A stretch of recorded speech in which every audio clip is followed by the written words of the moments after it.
ቻናላችንን ላይክ፣ ሼር፣ ኮሜንት ያርጋችሁ ከሐሙድ ቲቪ ጋር ቤተሰብ ይሁኑ። ይቺ ሌሊት ለየት ያለች ሌሊት ነች። አላህ ሲገልጻት ፊሃ በሷም ውስጥ ይፍረቁ ኩሉ አምሪን ሐኪም በዚች ምሽት ውስጥ የተወሰኑት ነገሮች ሁሉ የሚለዩበት ሌሊት ነች። ይቺ ሌሊት ምንድነች? እኛ ያው ግልጽ በሆነ ቋንቋ መናቃት ለይለቱል ቀድር ትባላለች። ለይላ ሌሊት ነች፣ ግን ዛ ቀድር ደረጃዋ ከፍ ያለ ማለት ነው። ወይም ለይለቱል ቀደር የመወሰኛው ሌሊት ማለት ነው። ፊሃ ይፍረቁ ኩሉ አምሪን ሐኪም እንዳለው ማለት ነው። ቀደር የመወሰኛዋ ሌሊት እቺን መግቢያ አድርገን ለይለቱ ሙባረካ የተባረከችው ሌሊት ያላት ሌሊት ማነች? እሷስ ህይወታችን ላይ ጥላው የምትሄደው አሻራ ምንድነው? እሱን አንድ ሁለት ብያችሁ ወደ ዋናው ትምህርት ልግባ። አላህ እቺን ሌሊት ሲያብራራ አንድ አንቀጽ ብቻ አይደለም ያወረደው፣ አንድ ምዕራፍ ነው የሰጠው። አንድ ምዕራፍ እቺን ሌሊት ለማብራራት አላህ አውርዷል። ኢና አንዘልናሃ እኛ አወረድነው ፊ ለይለቲል ቀድር በተላቀው ምሽት አለም ፊ ለይለቲል ቀድር በመወሰኛው ሌሊት እኛ ቁርአንን አወረድነው ይላል። አወረድነው የሚለውን እውቁ የቁርአኑ ተንታኝ ኢብኑ አባስ የነብዩ አጎት ልጅ ሲተነትኑ ምን ይላሉ? አላህ ከለውሐል መሕፉዝ ላይ የነበረው ቁርአን በዚህ በተከበረው ሌሊት ወደ ሰማዕ ዱንያ ወደሚገኘው በይተል ማዕሙር የሚባል ቤት አለ። ይህ ቤት ከካዕባ አቅጣጫ ቀጥታ ሰማይ ላይ የሚገኝ ቤት ነው። ይህም ቤት መላእክቶች ልክኛ ካዕባን እንደምንጠውፈው እነሱም የሚጎበኙት ቤት ነው። በየቀኑ ይላሉ ነብዩ መሐመድ ሰለላሁ ዐለይሂ ወሰለም 70,000 መላእክት ይህም ቤት ይጎበኙዋል። እስከ የውመል ቂያማ ሁለተኛ ዙር አይደርሳቸውም ይላል። 70,000 ይጎበኙዋል፣ ተመልሰው አይመጡም። ሌላ መላእክት መጥተው ይጎበኙ። ወደዚህ ቤት አላህ ኢና አንዘልና እኛ ወረድነው ፊ ለይለቲል ቀድር በተላቀው ሌሊት በተከበረው ምሽት ወደዚህ ቤት አወረድነው ይላል ቁርአንን ማለት ነው። ከዛ በኋላ ነው ከበይተል ማዕሙር ነብዩ መሐመድ ሰለላሁ ዐለይሂ ወሰለም ነብዩ ነው ከተላኩ በኋላ እንደተጨባጩ እንዳስፈላጊነቱ ከዚህ እየተቀነሰ ወደ ምድር ለዳኝነት ይወርዳል። يسألونك عن الأنفال ስለ አንፋል ይጠይቁሃል። ይሄው መልሱ ቁሊል አንፋሉ ሊላሂ ወረሱል እንዲህ ብለህ መልስልህ። ويسألونك عن الأهلة ስለ ጨረቃው ይጠይቁሃል። ቁል هي مواقيت للناس የሰዎች ጊዜ ማወቂያ ነው ብለህ ንገራቸው። እየተቀዳ ይሄዳል። ويسألونك عن المحيض ስለ ሐይድ ይጠይቁሃል። ቁል هو أذى فاعتزلوا النساء في المحيض ሴቶችን ሐይድ በሚሆኑበት ሰዓት ከግንኙነት ራቅ። አካላዊ መራራቅ ሳይሆን ግንኙነታዊ መራራቅን ራቅ። ቁርአን በይተል ማዕሙር ላይ ወረደ፣ አንደኛው ሰማይ። ነብዩ ሆነው ሲላኩ አላህ እንዳስፈላጊነቱ ያወርደው ነበር እየተቀነሰ ይላሉ ኢብኑ አባስ። እንደምታውቁት አብዱላህ ኢብኑ ኡም መክቱም ላይ ረሱል ሰለላሁ ዐለይሂ ወሰለም ፊታቸውን ትንሽ ኮስተር አድርገው ሲዞሩ ቁርአኑ ተቀንሶ ወረደ። አበሰ ወተወላ ፊቱን አጨፍግጎም ዞረ። አንጃአሁል አዕማ አይነ ስውሩም ሰው ወደ እርሱ በመጣለት ጊዜ ወማ ዩድሪከ ለዓለሁ የዘካ ቁርአን እየተቀነሰ ይወርዳል። ስለዚህ አላህ ኢና አንዘልና እኛ ወረድነው ፊ ለይለቲል ቀድር በተከበረው ሌሊት አወረድነው አለ። በጣም የተከበረ ሌሊት ወይም ቅድም ወንድሜ መግቢያው ላይ በቀራው ቁርአን ኢና አንዘልና እኛ ወረድነው ፊ ለይለቲል ሙባረካ በተባረከው ሌሊት እጅግ የተባረከ ሌሊት ነው። ቁርአን የአላህ ንግግሩ ማለት ነው። ከባድ አጀንዳ ነው። ደስ ብላችሁ ካያችሁት የአላህ ንግግሩ ወደ ሰው ልጆች የወረደ ዕክሪማ የአቡ ጀህል ልጅ ዕክሪማ ረዲየላሁ ዐንሁ ከሰለመ በኋላ ለእስልምና ከአባቱ ጋር የነበረውን ጠላተኝነት ትቶ ነብዩ እጅግ እስልምናን ከተቀበለ በኋላ ቁርአንን ሲቀራ ቁርአንን ያነሳውና ይስመው ነበር ይላል። እቅፍ አርጎ ይስመውና هذا كلام ربي ነበር ያገላበጠ ይህ እኮ የጌታዬ ንግግር እኮ ነው።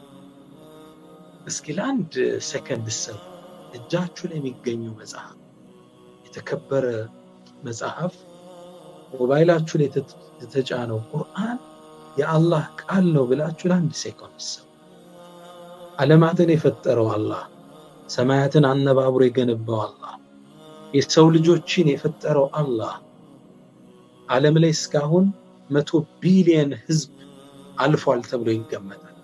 አሁን ምድር ላይ 7 ቢሊየን ህዝብ አለ ተብሎ ይገመታል። ይሄን ሁሉ የፈጠረው ጌታ መሊኩ ናስ ኢላሂ ናስ ረቡ ናስ የሰው ልጆች ጌታ የሰው ልጆች አምላክ የሰው ልጆች ፈጣሪ ንግግሩ ነው ብላችሁ ለሰከንድ ሰው ከባድ ስሜት ይሰማችሁ። ቁርአንን ከፍታችሁ ስታነቡ እኔ ሰው አውቃለሁ ምናልባት ቢስሚላሂር ረህማኒር ረሂም የሚለውን ቃል 10 የሚል ሰው ነው ያውቃል። ይሄ አላህ ያወራኝ ነው ብለ ቢስሚላህ በአላህ ስም الرحمن الرحيم ጥልቅ ነው ማለት إن أنزلناه إن يوردنا في ليلة مباركة بتباركه ليلة وإن أنزلنا في ليلة القدر بتكبروا بتلاقوا ليلة أوردنا يا ليلة كبار النت الله لا برر لنا وما أدراك ما ليلة القدر إيشي تكبرت شو بشيت ليلة مالت من عنده من أسوق إلى شو على النبي صلى الله عليه وسلم يهات آيين كلا المفسرون شو تعجبا وتعظيما بتأم بمعكبد بتأم بمالك من أسوق درجة كويتية للينا وندمالت كذا درجان الله راسو بسوست ستيب نقرن بسوست نيات عندنا ليلة القدر عليك شيء تلاقى تشو ليلة مالت يمجمع درجة خير يبلت أشنج من 1000 شهر كعند الشهور بلاي يتلاقى درجة الله عند شيء ور عند مشيت يا عند شيء ور يا هل فاليو تسطع يمجمع درجة تشيللي عند شيء ور يا هل درجات تسطع يتشجن عند شيء ور سنك بلزي أمة ناس أسطوت على النبر قصة ابن عباس يورون نبي محمد صلى الله عليه وسلم جبريل متون الجراج أنت محمد كانت بفيت بنبرو حزبوش لي عند سو نبر عندما يتوقعوا كنيا بفيت ينبرو تولدوج ادمياتشو عندنا بمتو هاي يتقدبان نبر ادمياتشو 500 600 1000 2000 ادمياتشو رجاجم نبر نبي الله نوح راسون بمتاقوت الله قرآن اللي بتشيك يتكسلن يا አገልግሎት አመታቸው ብቻ የዳዕዋ አመታቸው ብቻ 950 ዓመት فلبث 1000 سنة إلا 50 عاما 50 ዓመት ሲቀረው ለአንድ ሺህ ዳዕዋ አድርጎላቸው ነበር። ልብ በሉ የዳዕዋ አመታቸው ብቻ 950 ጅብሪል ወደ ነብዩ መሐመድ ሰለላሁ ዐለይሂ ወሰለም መጣና አንተ መሐመድ ካንተ በፊት በነበሩ ትውልዶች ላይ አንድ ሙጃሂድ ስለሆነ ሰው ልንገርህ አላቸው። ንገረኝ። ይህ ግለሰብ ሰይፉን መዞ ለምዱን የጦር ለምዱን ለብሶ 1000 ዓመት في سبيل الله ወጣ አላቸው። ጂሃዱ ከደንጋናችሁ 1000 ዓመት 1000 ወር ያህል ወጣ። ልብ በሉ ዓመት አይደለም 1000 ወር ያህል ወጣ። ያ ማለት 83 ዓመት ከ4 ወር ያህል ጂሃድ ላይ ነው ግለሰብ። ይሄን ቅሳ ሲነግራቸው ነብዩ አዘኑ፣ ሰሃቦችም ተከዙ። የኔ ኡመት አሉ ረሱላህ እድሜያችን አጫጭር እና አማራ ኡመቲ ማ በይነ 60 و70 ነው አይደል የተነገረ። የኡመቶች አቨሬጅ እድሜ ከ60 እስከ 70። ረሱል ተካዜ ውስጥ ገቡ። በአጅር በምንዳ ኡመቶች የተበለጡ ብለው ከዛ ምን አሉ? ወደ አላህ እጃቸውን አንስተው አላህ ወይ የኔን ኡመት እድሜያቸውን አጭራረክ፣ እድሜያቸው ከማጠሩ አንፃር በአጅርም ደግሞ ተበለጡ አላቸው ብለው ወደ አላህ Subhanahu Wa Ta'ala አቤቱታ ሲያቀርቡ አላህ አንተ መሐመድ ላንተም ለኡመትህ አንዲት ለሊት ሰጠናል በየአመቱ የምትደጋግ ደግሞ በእድሜ ልክ አንድ አይደለም በአመት በየዓመቱ የምትደጋገም አንዲት ምሽትን ሰጠናል። እሷም ከ1000 ወር በላይ ትመዝናል። እርሷን በዒባዳ ያሳለፈ ሰው 83 ዓመት ከ4 ወር እንደተገዛኝ ያርግ ይጽናል። ደረጃው እየገባችሁ ነው። እና አንዘልና ፊ ለይለቱል ቀድር የተላከች ትልቅ ሌሊት ወይም ቅድም በተነበበልን መግቢያ ላይ ቁርአን እና አንዘልና ፊ ለይለቲን ሙባረክ የ83 ዓመት አጅርን ይዛ የምትመጣ የተባረከች ሌሊት ነች። የመጀመሪያ ደረጃዋን በምን ገለጸ? እና አንዘልናሁ ፊ ለይለቱል ቀድር የተላከች ሌሊት ማለት ኸይሩን ትበልጣለች ሚን 1000 ሸህር ከ83 ዓመት ከ4 ወር ወይም ከ1000 ወር በላይ ትመዝናለች። እቺ ሌሊት ሁለተኛ ደረጃዋን አላህ ሲያብራራ ተነዘሉል መላኢካ በዚች ሌሊት ውስጥ መላእካን ይወርዳሉ። መላእካን ብቻ አይደለም የመላእክቶች አለቃ ወሩሁ ጅብሪልም አብሮ ይወርዳል። بإذن ربهم በጌታ በሆነ ፍቃድ من كل أمر ሁሉን ትእዛዛት የያዙ ሲሆን ይወርዳል። እዚህ ጋር የአረበኛ አጠቃቀሙ ተነዘሉ ነው ያለው። ተንዚሉ አለ። ተንዚሉ ማለት ይወርዳሉ ማለት ነው። ተነዘሉ ማለት ይረግፋሉ ማለት ነው። ሁሹዱል መላኢካ የመላእካን ጋጋታ እንደ በረዶ እንደ ዝናብ ነው የሚረግፉት የብዛታቸው ማለት ነው። ተነዘሉል መላኢከቱ ተንዚሉ አላለም። አረቢ ኮርዱ ሶ ቢዩቲፉል ነው አላህ የተጠቀመው። ተነዘሉል መላኢካ መላእካንም ወደዚህ ይረግፋሉ፣ ወደ ምድር ይወርዳሉ። ይሄ ሁለተኛ ደረጃዋ። የመጀመሪያው ከ1000 ወር ትበልጣለች። ሁለተኛ መላእካን ይወርዳሉ። ሶስተኛው ደረጃ ሰላሙን ሂየ እሷም ሰላም ነች ሐታ መጥለዕል ፈጅር ፈጅርም ጎህም እስኪቀድ ድረስ ሰላም የሆነች ይችላል። ግልጽ ነው። እቺ ሌሊት እጅግ በጣም ሰላም የሆነች ሌሊት ነች ይለናል አላህ።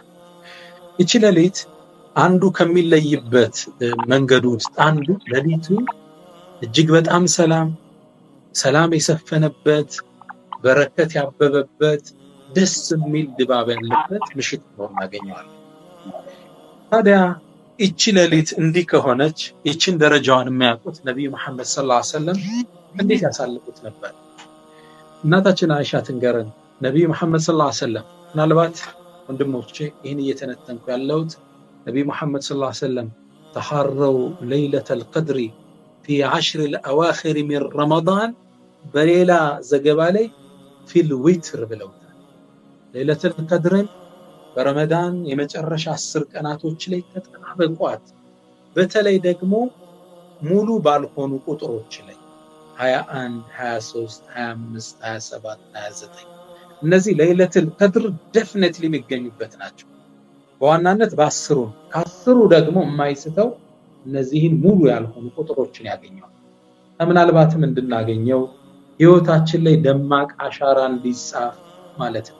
አንድ ትልቅ ዓሊም ምን ይላሉ? ይሄን የ83 ዓመት ከ4 ወር ሚለውን አንስተው ይህ ማለት እኮ ይላል ዱንያ ላይ 100 ሰው 100 ዓመት የተሰጠው ግለሰብ 100 ዓመት እድሜው 100 ዓመት የሆነ ሰው የሚያገኘውን ዒባዳ አገኘን ማለት ነው ይላል። ምክንያቱም ቡሉግ እስኪደርስ ድረስ 15 ዓመት አለ። ከዛ ላይ 83 ዓመት ከ4 ወር ጨምሮ ኦልሞስት 98 ዓመት ከ4 ወር ሆነ። 100 ዓመት ዱንያ ላይ ተቀምጦ ዒባዳ ሰርቶ የሚያገኘውን እኛ በአንዲት ሌሊት እናገኛለን። ወዳጆቼ በእድሜ ልካችሁ 10 ለይለቱል ቀድር አግኝታችሁ ቢሆን ምን ማለት ነው? 834 ዓመት ዒባዳ ሰርታችሁ ነው አላህ ፊት የምትቀርቡ። 20 ጊዜ ብታገኙትስ 30 ጊዜ ብታገኙትስ ብዜቱን ለእናንተ። ይሄ ሌሊት ስፔሻል ሌሊት ስለሆነ ነብዩ መሐመድ ሰለላሁ ዐለይሂ ወሰለም በእነዚህ 10 ቀናቶች ቀልድ የለም። የህይወታቸው ደማቅ አሻራ የሚጻፍበት፣ ደረጃቸው የሚነባበርበት፣ ማህርታውን በረከቱን የሚያገኙበት ነው። ሰላሙን የሚጎናጸፉበት ነው። ሰላሙን ሂየ ሐታ መጥለዕል ፈጅር በረከት የሚወርድበት ነው። ኢና አንዘልናሁ ፊ ለይለቲን ሙባረክ ውሳኔዎች የሚተላለፍበት ሌሊት ነው። ፊሃ ዩፍረቁ ኩሉ አምሪን ሐኪም ለይለቱል ቀድር ቅድም እንዳለ የመወሰኛው ሌሊት። ለምሳሌ በሽተኛ የሆነ ሰው ካለ በዚች ሌሊት ጤንነት የሚታወጅለት ሰው አለ። ሪዝቁ ዱንያ ትንሽ ያንገላታች ያታገለችው ሰው ካለ ሪዝቁ ይስፋለት ተብሎ የሚጻፍበት ሌሊት ነው። ፊሃ ይፍረቁ ኩሉ አምሪን ሐኪም የተወሰነው ነገር ሁሉ የሚለይበት ለይለቱል ቀድር ነው። የመወሰኛ ሌሊት ሪዝቁ ይስፋለት ይጥበብበት፣ ጤንነቱ እንዴት ይሁን፣ የትዳሩ ሁኔታ ምን ይምሰል፣ የህይወት ተጨባጩ ምን ይምሰል የሚቃኝበት ሌሊት ነው። ለዛ ነው ነብዩ ሰለላሁ ዐለይሂ ወሰለም እነዚህ 10 ቀናት ሲገቡ ወቃለት አይሻ እናታቸው አይሻ ባለቤታቸው ምን ትላለች ረዲየላሁ ተዓላ ዐንሃ إذا دخل العشر الأواخر من رمضان የረመዳን የመጨረሻ 10 ቀናት ሲገቡ ነብዩ መሐመድ ሸደ ሚእዛራ ትጥቃቸውን ጠበቅ ያደርጋሉ። አሁን የቁም ነገር ሰዓት ወአህያ ለይለ ሌሊቱን ሙሉ ወይም አብዛኛውን የሌሊቱን ክፍል በዒባዳ ያሳልፉታል። መሃል ላይ ቁርአን ይቀራሉ፣ መሃል ላይ ይሰግዳሉ፣ መሃል ላይ ዚክር ይላሉ። እኛ ደግሞ በተለያየ ልናሳልፈው እንችላለን። ስንሰግድ፣ ስናነብ፣ ስንቀራ የተለያየ ስራዎችን ዒባዳዎችን እየሰራን ልናሳልፈው የምንችል ወአይቀض አህለ እነዚህ ቁም ነገረኛ ምሽቶች ስለሆነ ቤተሰቦቻቸውንም ያነቁ ነበር። ወንዶች ሚስቶቻችሁን የምታነቁበት ሌሊቶች ናቸው። ልጆቻችሁን የምትቀሰቅሱበት ሌሊቶች ናቸው። ረጅም ሰዓት ላይ ሆን ይችላል። ተራዊህ ሰግዳችሁ ስተኙ ስሑር የምትነሱት ከሌሊቱ 9 ሰዓት ወይም 3 ሰዓት በእናንተ ከሆነ ለሱብሒ 2 ሰዓት ሲቀረው ከሆነ 30 ደቂቃ ቀድማችሁ ፋሚሊ መቀስቀስ 30 ደቂቃ ላይ ይስገዱ፣ ይቅሩ፣ ዚክር ያርጉ፣ ከሌሊቱ በረከት ይሳተፉበት። ዑመር ኢብኑ አልኸጣብ እነዚህን 10 ቀናቶች ሲገቡ ተሐጁድ የራሱን ይሰግድና ቤተሰቡ ሚስቶቹን ልጆቹን መጥቶ ይቀሰቅሳቸዋል። የአላህ በረከት እየወረደ ነው፣ ሰላሙ እየዘነበ ነው፣ መላእካን እየወረዱ ነውና ተነሱ፣ ስገዱ፣ አላህን ተማጸኑት ብሎ ቀስቅሷቸው ይችን የቁርአን አንቀጽ እየቀራ ይወጣ ነበር። ወእሙር አህለከ ቢሰላት ወስተብር ዐለይሃ ላ ነስአሉከ ሪዝቀን ነሕኑ ነርዙቁክ ወልዓቂበቱ ሊተቅዋ። እነዚህ ምሽቶች ወንድሜ ሲገባ በደንብ ስላስታወሰኝ ነው አላህን በዒባዳ የምናሳልፍበት የሱን መልካም ውሳኔ ለመጎናጸፍ ወደ በሩ እንዋደቅበት። ይሄን ካደረግነ ምናልባትም በህይወታችን ውስጥ ደማቅ አሻራ ህይወታችን ላይ ይንጸባረቃል። ትዳራችን ውስጥ፣ የዲን ጉዟችን ውስጥ፣ ትምህርታችን ውስጥ፣ ንግዳችን ውስጥ፣ ስራችን ውስጥ፣ ቤተሰብ ግንኙነታችን ውስጥ ተቆልፎ አልፈታን ያሉ እንቆቅልሾች ሁሉ እልባት የሚያገኙበት ነው። አላህ ለይለቱል ቀድርን አግኝተው ደረጃቸው ከፍ ከሚሉ መልካም ነገሮች ወደ ህይወታቸው ከሚመጣላቸው ሰዎች አድርገን